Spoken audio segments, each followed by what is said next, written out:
Hi ಪ್ರಿಯ ಸ್ನೇಹಿತರೆ, welcome back to my channel. ಹೊಸ ಕತೆಗೆ ನಿಮಗೆಲ್ಲರಿಗೂ ಸ್ವಾಗತ. ಅರುಣ್ ಸಾಫ್ಟ್ವೇರ್ ಡೆವಲಪರ್ ಆಗಿ ದಿನವಿಡೀ ಲ್ಯಾಪ್ಟಾಪ್ ಮುಂದೆ ಕಳೆಯುತ್ತಿದ್ದ. ಮನೆಗೆ ಬಂದರೂ ಸ್ಮಾರ್ಟ್ಫೋನ್ನಲ್ಲಿ ಸೋಷಿಯಲ್ ಮೀಡಿಯಾ ಅಥವಾ ಟಿವಿಯಲ್ಲಿ ಫುಟ್ಬಾಲ್ ಪಂದ್ಯದಲ್ಲಿ ತೊಡಗಿರುತ್ತಿದ್ದ ಪ್ರಿಯಾ ಅವನೊಂದಿಗೆ ಸ್ವಲ್ಪ ಸಮಯ ಕಳೆಯಲು ಬಯಸುತ್ತಿದ್ದಳು. ಆದರೆ ಅವನಿಗೆ ಖಾಲಿ ಸಮಯವೇ ಇರಲಿಲ್ಲ. ಆಫೀಸ್ನ ಒತ್ತಡ ಎಂದು ಹೇಳಿ ನಿದ್ರೆಗೆ ಹೋಗುತ್ತಿದ್ದ. ಪ್ರಿಯಾಳ ರೂಪವು ಪ್ರಕೃತಿಯ ಅದ್ಭುತ ರಚನೆಯಂತಿತ್ತು. ಅವಳ ಮುಖವು ಬೆಳಗಿನ ಚಿಗುರು ಮಂಜಿನಂತೆ, ಸೂರ್ಯನ ಮೊದಲ ಬೆಳಕಿನಂತೆ ಬೆಳಗುತ್ತಿತ್ತು. ದೊಡ್ಡ ನಯನಗಳು ಕಾಡಿನ ಸರೋವರದಂತೆ ಆಳವಾಗಿದ್ದವು. ರಾತ್ರಿಯ ನಕ್ಷತ್ರಗಳಂತೆ ಮಿಂಚುತ್ತಿದ್ದವು. ಅವಳ ಕೇಶಗಳು ಕಪ್ಪು ಮೇಘಗಳಂತೆ, ರೇಷ್ಮೆ ದಾರದಂತೆ ನಯವಾಗಿ ಗಾಳಿಯಲ್ಲಿ ಅಲಿಯುತ್ತಿದ್ದವು. ಕಂಠ ಉದ್ದವಾಗಿ ಹಂಸದಂತೆ ಆಕರ್ಷಕವಾಗಿತ್ತು. ಬೆಳ್ಳಿಯ ಹಾರದಂತೆ ಸೊಬಗಿನದಾಗಿತ್ತು. ಭುಜಗಳು ನಯವಾಗಿ ಬೆಳ್ಳಿ ಬೆಳದಿಂಗಳಂತೆ ಹೊಳೆಯುತ್ತಿದ್ದವು. ಹೃದಯದ ಭಾಗಗಳು ಪೂರ್ಣಿಮೆಯ ಚಂದ್ರನಂತೆ ದುಂಡಾಗಿದ್ದವು. ಹಾಲಿನಂತೆ ಬಿಳಿಯಾಗಿ ಸ್ನೇಹದ ಸಂಕೇತವಾಗಿದ್ದವು. ಕೈಗಳು ಹೊಸ ಹೂವಿನ ಕಾಂಡದಂತೆ ಸೂಕ್ಷ್ಮವಾಗಿದ್ದವು. ಬೆರಳುಗಳು ಉದ್ದವಾಗಿ ಕಾವ್ಯದ ಸಾಲುಗಳಂತೆ ಸುಂದರವಾಗಿದ್ದವು. ಹೊಟ್ಟೆ ಸಮತಟ್ಟು ಸಾಗರದ ಅಲೆಗಳಂತೆ ಚಲಿಸುವಂತಿತ್ತು. ನಯವಾಗಿ ಬೆಳಗುತ್ತಿತ್ತು. ಸೊಂಟ ಕಿರಿದಾಗಿ ನೃತ್ಯಗಾರ್ತಿಯ ಸೌಂದರ್ಯದಂತೆ ಆಸಕ್ತಿಯ ಕೇಂದ್ರವಾಗಿತ್ತು. ಕಾಲುಗಳು ಉದ್ದವಾಗಿ ಆನೆಯಂತೆ ದೃಢವಾಗಿದ್ದರು. ಹೂವಿನಂತೆ ನಯವಾಗಿದ್ದವು. ಪಾದಗಳು ಚಿಕ್ಕದಾಗಿ ಪದ್ಮದಂತೆ ಸೊಗಸಾಗಿದ್ದವು. ಅವಳ ಮುಖ್ಯ ರೂಪವು ಪ್ರಕೃತಿಯ ಗುಪ್ತದಂತೆ, ಹೂವಿನ ಪುಷ್ಪದಂತೆ ನಯವಾಗಿ ಸಂತಸದ ಮೂಲವಾಗಿತ್ತು. ಸ್ನೇಹದ ಸೌಂದರ್ಯವನ್ನು ಹರಡುತ್ತಿತ್ತು. ಪ್ರಿಯಾ ಒಬ್ಬಳೇ ಇದ್ದಳು. ಅವಳ 4 ವರ್ಷದ ಮಗಳು ನಿಶಾ ಶಾಲೆಗೆ ಹೋಗುತ್ತಿದ್ದಳು. ಮಧ್ಯಾಹ್ನದಲ್ಲಿ ಪ್ರಿಯಾ ಶಾಲೆಗೆ ಹೋಗಿ ನಿಶಾಳನ್ನು ಕರೆದುಕೊಂಡು ಬರುತ್ತಿದ್ದಳು. ಆದರೆ ಮನೆಯ ಗೋಡೆಗಳು ಅವಳ ಏಕಾಂತವನ್ನು ಪ್ರತಿಧ್ವನಿಸುತ್ತಿದ್ದವು. ಮೈಸೂರಿನ ರಸ್ತೆಗಳಲ್ಲಿ, ಚಾಮುಂಡಿ ಬೆಟ್ಟದ ಹಸಿರು ಬೆಟ್ಟಗಳ ನಡುವೆ ಅವಳು ಕೆಲವೊಮ್ಮೆ ನಡೆಯುತ್ತಿದ್ದಳು. ಹೂವುಗಳು, ಗಾಳಿಯ ಪರಿಮಳ, ಮರಗಳ ಧ್ವನಿ ಇವೆಲ್ಲವೂ ಅವಳ ಮನಸ್ಸಿಗೆ ಸ್ವಲ್ಪ ಶಾಂತಿ ನೀಡುತ್ತಿದ್ದವು. ಆದರೆ ಅರುಣ್ನಿಂದ ಬಯಸಿದ ಸ್ನೇಹದ ಖಾಲಿತನವನ್ನು ತುಂಬಲಾಗಲಿಲ್ಲ. ಒಂದು ಬೆಳಗ್ಗೆ ಪ್ರಿಯಾ ಅಡುಗೆಮನೆಯಲ್ಲಿ ಟೀ ತಯಾರಿಸುತ್ತಿದ್ದಳು. ಅರುಣ್ ಸಿದ್ಧಗೊಂಡು ಆಫೀಸ್ಗೆ ಹೊರಟ. ನಾಳೆ ಸಂಜೆ ತಡವಾಗಬಹುದು ಪ್ರಿಯಾ, ಪ್ರಾಜೆಕ್ಟ್ ಟೈಮ್ಲೈನ್ ಇದೆ ಎಂದು ಹೇಳಿ ಹೊರಟ. ಪ್ರಿಯಾ ಒಂದು ಉಸಿರು ಬಿಟ್ಟಳು. ಸರಿಯೇ ಎಂದು ತನ್ನ ಮನಸ್ಸಿಗೆ ಹೇಳಿಕೊಂಡಳು. ಆದರೆ ಅವಳ ನಯನಗಳಲ್ಲಿ ಹತಾಶೆಯ ಆಲೋಚನೆಗಳು ಅಲೆಯುತ್ತಿದ್ದವು. ಎಲೆಕ್ಟ್ರಿಷಿಯನ್ ಕುಮಾರ್ನ ಭೇಟಿ. ಆ ದಿನ ಬಾತ್ರೂಂನಲ್ಲಿ ವೈರಿಂಗ್ ಸಮಸ್ಯೆಯಾಗಿತ್ತು. ದೀಪಗಳು ಮಿನುಗದೆ ಡಾರ್ಕ್ ಆಗಿತ್ತು. ಅರುಣ್ಗೆ ಕರೆ ಮಾಡಿದಳು. ಆದರೆ ಅವನ ಮೊಬೈಲ್ ರಿಂಗ್ ಆಗಲಿಲ್ಲ. ಕೊನೆಗೆ ಅವಳು ಸ್ಥಳೀಯ ಎಲೆಕ್ಟ್ರಿಷಿಯನ್ಗೆ ಕರೆ ಮಾಡಿದಳು.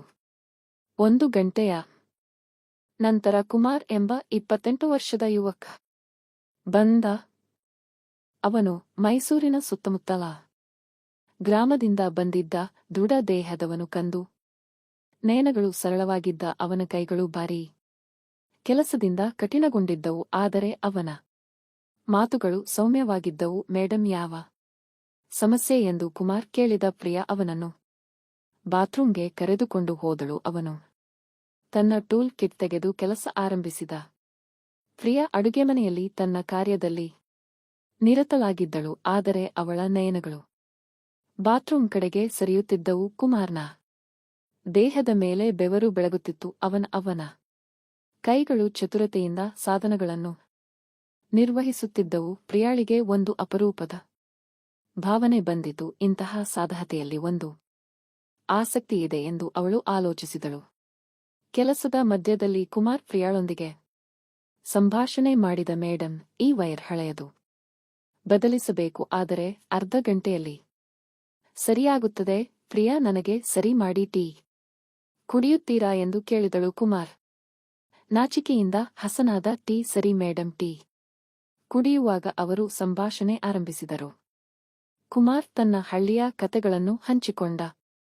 ಚಿಕ್ಕಮಗಳೂರಿನ ಹೊಲಗಳಲ್ಲಿ ಬೆಳೆದ ಬಾಲ್ಯ ಹಸಿರು ಬೆಟ್ಟಗಳ ನಡುವೆ ಓಡಾಡಿದ್ದು ನದಿಯಲ್ಲಿ ಈಜಿದ್ದು. ಪ್ರಿಯಾ ತನ್ನ ವಿಶ್ವವಿದ್ಯಾಲಯ ದಿನಗಳ ಬಗ್ಗೆ ಹೇಳಿದಳು. ಅರುಣ್ನು ಮೊದಲು ಸಂಧಿಸಿದ್ದು ಮದುವೆಯ ಆರಂಭದ ವರ್ಷದ ಸಂತಸ. ಆದರೆ ಈಗ ಎಲ್ಲವೂ ವ್ಯತ್ಯಾಸವಾಗಿದೆ ಎಂದು ಅವಳು ಉಸಿರು ಬಿಟ್ಟಳು. ಕುಮಾರ್ ಕೇಳುತ್ತಿದ್ದ. ಅವನ ನಯನಗಳಲ್ಲಿ ಸಹಾನುಭೂತಿ ಗೋಚರವಾಯಿತು. ಮಧ್ಯಾಹ್ನ ನಿಶಾ ಶಾಲೆಯಿಂದ ಬಂದಳು. ಅಮ್ಮ ಯಾರಿದು ಎಂದು ಕುಮಾರನ್ನು ತೋರಿಸಿ ಕೇಳಿದಳು. ಇವರು ಕುಮಾರ್, ಬಾತ್ರೂಮ್ ಸರಿಪಡಿಸುತ್ತಿದ್ದಾರೆ ಎಂದು ಪ್ರಿಯಾ ಹೇಳಿದಳು. ನಿಶಾ ತನ್ನ ಸಣ್ಣ ಕೈಯಿಂದ ಕುಮಾರ್ಗೆ ಹಲೋ ಎಂದು ಕೈಯಾಡಿಸಿದಳು. ಕುಮಾರ್ ಹಸನಾದ. ನೀನು ಶಾಲೆಯಲ್ಲಿ ಏನು ಕಲಿತೆ ಎಂದು ಕೇಳಿದ. ನಿಶಾ ತನ್ನ ಚಿತ್ರಕಲೆಯ ಬಗ್ಗೆ ಉತ್ಸಾಹದಿಂದ ಹೇಳಿದಳು. ಪ್ರಿಯಾ ಈ ದೃಶ್ಯವನ್ನು ನೋಡಿ ಒಂದು ಕ್ಷಣ ಕುಟುಂಬದಂತೆ ಅನಿಸಿತು. ಆದರೆ ಆ ಭಾವನೆ ಕ್ಷಣಕಾಲಿಕವಾಗಿತ್ತು. ಕುಮಾರ್ ಕೆಲಸ ಮುಗಿಸಿದ.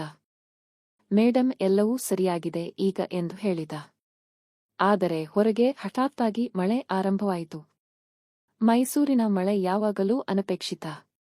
ರಸ್ತೆಗಳು ನೀರಿನಿಂದ ತುಂಬಿದ್ದವು. ಗಾಳಿಯಲ್ಲಿ ತಂಪು ಪರಿಮಳ. ಮಳೆ ನಿಲ್ಲುವವರೆಗೆ ಇಲ್ಲಿಯೇ ಇರಿ ಎಂದು ಪ್ರಿಯಾ ಹೇಳಿದಳು. ಕುಮಾರ್ ನಾಚಿಕೆಯಿಂದ ಕುಳಿತ. ಅವರು ಹಾಲ್ನಲ್ಲಿ ಕುಳಿತು ಸಂಭಾಷಣೆ ಮಾಡಿದರು. ನಿಶಾ ತನ್ನ ರೂಂನಲ್ಲಿ ಆಟವಾಡುತ್ತಿದ್ದಳು. ಏಕಾಂತದಲ್ಲಿ ತೀವ್ರವಾದ ಆಸಕ್ತಿ. ಪ್ರಿಯಾ ತನ್ನ ಮನಸ್ಸಿನ ಭಾವನೆಗಳನ್ನು ಹಂಚಿಕೊಂಡಳು. ನನಗೆ ಏಕಾಂತವಾಗಿದೆ ಕುಮಾರ್. ಅರುಣ್ ಯಾವಾಗಲೂ ಕೆಲಸದಲ್ಲಿ ತೊಡಗಿದ್ದಾರೆ. ನನಗೆ ಒಬ್ಬ ಸ್ನೇಹಿತನು ಇಲ್ಲ. ಕುಮಾರ್ ಸಾಂತ್ವನ ನೀಡಿದ. ಮೇಡಮ್, ನೀವು ಒಬ್ಬರಲ್ಲ. ಜೀವನದಲ್ಲಿ ಎಲ್ಲರಿಗೂ ಸವಾಲುಗಳಿವೆ. ಆದರೆ ನಿಮ್ಮ ರೂಪ, ನಿಮ್ಮ ರಚನೆ, ಇದು ಪ್ರಕೃತಿಯ ದೇಣಿಗೆ. ನೀವು ಅನನ್ಯ. ಪ್ರಿಯಾಳ ನಯನಗಳು ಬೆಳಗಿದವು. ನಾಚಿಕೆಯಿಂದ ಕೆಂಪಾದಳು. ಸಂಜೆಯಾಯಿತು. ನಿಶಾ ಆಟವಾಡಿ ನಿದ್ರೆಗೆ ಹೋದಳು. ಮಳೆ ಇನ್ನೂ ಸುರಿಯುತ್ತಿತ್ತು. ಬಾತ್ರೂಂನಲ್ಲಿ ಒಂದು ಚಿಕ್ಕ ಸಮಸ್ಯೆ ಇದೆ ಎಂದು ಕುಮಾರ್ ಹೇಳಿದ. ನಾನು ಮತ್ತೊಮ್ಮೆ ನೋಡುತ್ತೇನೆ ಎಂದು ಹೇಳಿ ಪ್ರಿಯಾಳೊಂದಿಗೆ ಬಾತ್ರೂಂಗೆ ಹೋದ. ಅಲ್ಲಿ ಏಕಾಂತದಲ್ಲಿ ಗಾಳಿಯಲ್ಲಿ ಒಂದು ಅಪರೂಪದ ಭಾವನೆ ತುಂಬಿತು. ಕುಮಾರ್ನ ನಯನಗಳು ಪ್ರಿಯಾಳ ನಯನಗಳನ್ನು ಸಂಧಿಸಿದವು. ಅವನ ನಯನಗಳಲ್ಲಿ ಸ್ನೇಹದ ಆಸಕ್ತಿ ಕಾಣಿಸಿತು. ಅವರು ಹತ್ತಿರವಾದರು. ಏಕಾಂತದಲ್ಲಿ ಅವರು ಹಂಚಿಕೊಂಡರು. ಸಮಯ ಕಳೆದರು. ಸಂತಸವಾಯಿತು. ಕುಮಾರ್ ಅವಳ ಮುಖವನ್ನು ಬೆಳ್ಳಿ ಮಂಜಿನಂತೆ ಮುದ್ದಿಸಿದ. ಕೇಶಗಳನ್ನು ಕಪ್ಪು ಮೇಘಗಳಂತೆ ನಯವಾಗಿ ಸ್ಪರ್ಶಿಸಿದ. ಕಂಠವನ್ನು ಹಂಸದಂತೆ ಆಲಿಂಗಿಸಿದ. ಭುಜಗಳನ್ನು ಬೆಳ್ಳಿ ಬೆಳದಿಂಗಳಂತೆ ಸ್ನೇಹದಿಂದ ಮುದ್ದಿಸಿದ. ಕೈಗಳನ್ನು ಹೊಸ ಹೂವಿನಂತೆ ಹಿಡಿದ. ಪಾದಗಳನ್ನು ಪದ್ಮದಂತೆ ತಾಗಿದ. ಆ ಕ್ಷಣಗಳು ಸಂತಸದಿಂದ ತುಂಬಿದ್ದವು. ಆದರೆ ತಾತ್ಕಾಲಿಕವಾಗಿದ್ದವು. ಪಶ್ಚಾತ್ತಾಪ ಮತ್ತು ಹೊಸ ನಿರ್ಣಯ. ಮಳೆ ನಿಂತಿತ್ತು. ಕುಮಾರ್ ಹೊರಟು ಹೋದ. ಪ್ರಿಯಾಳ ಮನಸ್ಸು ಭಾರವಾಯಿತು. ನಾನು ಏನು ಮಾಡಿದೆ ಎಂದು ತನ್ನನ್ನು ತಾನೇ ಕೇಳಿದಳು. ನಿಶಾಳ ನಿದ್ರೆಯ ಮುಖವನ್ನು ನೋಡಿದಾಗ ಅವಳ ನಯನಗಳು ತುಂಬಿ ಬಂದವು. ಅರುಣ್ನ ಜೊತೆಗಿನ ಮದುವೆಯ ದಿನಗಳು, ಅವನ ಹಾಸ್ಯ, ಮೊದಲಿನ ಸ್ನೇಹದ ಕ್ಷಣಗಳು ಎಲ್ಲವೂ ಮನಸ್ಸಿಗೆ ಬಂದವು. ನಾನು ತಪ್ಪು ಮಾಡಿದೆ ಎಂದು ಅವಳು ಕಣ್ಣೀರು ಸುರಿಸಿದಳು. ಮರುದಿನ ಪ್ರಿಯಾ ಚಾಮುಂಡಿ ಬೆಟ್ಟಕ್ಕೆ ಹೋದಳು. ಹಸಿರು ಬೆಟ್ಟಗಳು, ಹೂವುಗಳ ಪರಿಮಳ, ಮಳೆಯ ನಂತರದ ಹೊಸ ಗಾಳಿ ಇವೆಲ್ಲವೂ ಅವಳನ್ನು ಶಾಂತಗೊಳಿಸಿದವು. ಆದರೆ ಪಶ್ಚಾತ್ತಾಪದ ಜ್ವಾಲೆ ಇನ್ನೂ ಉರಿಯುತ್ತಿತ್ತು. ಅವಳು ಜಗನ್ಮೋಹನ್ ಪ್ಯಾಲೇಸ್ ಬಳಿ ನಡೆದಳು. ಆ ಭವ್ಯ ರಚನೆಯನ್ನು ನೋಡಿದಳು. ಜೀವನವು ಇದೇ ರೀತಿ ಹೊರಗಿನಿಂದ ಸುಂದರ, ಆದರೆ ಒಳಗೆ ಗೊಂದಲ ಎಂದು ಆಲೋಚಿಸಿದಳು. ಸಂಜೆ ಅರುಣ್ ಮನೆಗೆ ಬಂದ. ಪ್ರಿಯಾ ಧೈರ್ಯಗೊಂಡು ಮಾತನಾಡಿದಳು. ಅರುಣ್, ನಮಗೆ ಚರ್ಚಿಸಬೇಕು. ನಾನು ಏಕಾಂತದಲ್ಲಿದ್ದೇನೆ. ನಮ್ಮ ಮದುವೆಗೆ ಏನಾಯಿತು? ಅರುಣ್ ಆಶ್ಚರ್ಯಗೊಂಡ. ಆದರೆ ಕೇಳಿದ. ನನಗೂ ಅರ್ಥವಾಗುತ್ತಿಲ್ಲ ಪ್ರಿಯಾ. ಕೆಲಸದ ಭಾರ. ಆದರೆ ನಾನು ನಿನ್ನನ್ನು ಪ್ರೀತಿಸುತ್ತೇನೆ. ಅವರು ಗಂಟೆಗಳ ಕಾಲ ಮಾತನಾಡಿದರು. ಮೊದಲ ಬಾರಿಗೆ ತಮ್ಮ ಭಾವನೆಗಳನ್ನು ಹಂಚಿಕೊಂಡರು. ನಿಶಾಳನ್ನು ಒಟ್ಟಿಗೆ ಶಾಲೆಗೆ ಕರೆದುಕೊಂಡು ಹೋಗಲು ನಿರ್ಧರಿಸಿದರು. ಕುಟುಂಬವಾಗಿ ಸಮಯ ಕಳೆಯಲು ಒಪ್ಪಿಕೊಂಡರು. ಹೊರಗಿನ ಆಸಕ್ತಿಗಳು ತಾತ್ಕಾಲಿಕ ಸಂತಸ ನೀಡಬಹುದು, ಆದರೆ ಕುಟುಂಬದ ಸಂಬಂಧವೇ ಶಾಶ್ವತ ಸಂತಸದ ಮೂಲ. ಮದುವೆಯಲ್ಲಿ ಸಮಸ್ಯೆಗಳಿದ್ದರೆ ತೆರೆದು ಮಾತನಾಡಿ ಪರಿಹಾರ ಹುಡುಕಿ. ತಪ್ಪು ಮಾರ್ಗದಲ್ಲಿ ಸಂತಸ ಹುಡುಕಿದರೆ ಪಶ್ಚಾತ್ತಾಪವೇ ಉಳಿಯುತ್ತದೆ. ಸ್ನೇಹಿತರೆ, ಈ ಕತೆ ಇಷ್ಟವಾದರೆ ಇದಕ್ಕೊಂದು ಲೈಕ್ ಕೊಟ್ಟು ನಮ್ಮ ಚಾನೆಲ್ ಸಬ್ಸ್ಕ್ರೈಬ್ ಮಾಡಿಕೊಳ್ಳಿ. ಪಕ್ಕದ ಬೆಲ್ ಐಕಾನ್ ಕ್ಲಿಕ್ ಮಾಡಿ ಆಲ್ ಆಪ್ಷನ್ ಸೆಲೆಕ್ಟ್ ಮಾಡಿಕೊಳ್ಳಿ. ಮತ್ತೊಮ್ಮೆ ಆಸಕ್ತಿದಾಯಕ ಕಥೆಯೊಂದಿಗೆ ಭೇಟಿಯಾಗೋಣ. ಅಲ್ಲಿವರೆಗೂ ಬೈ.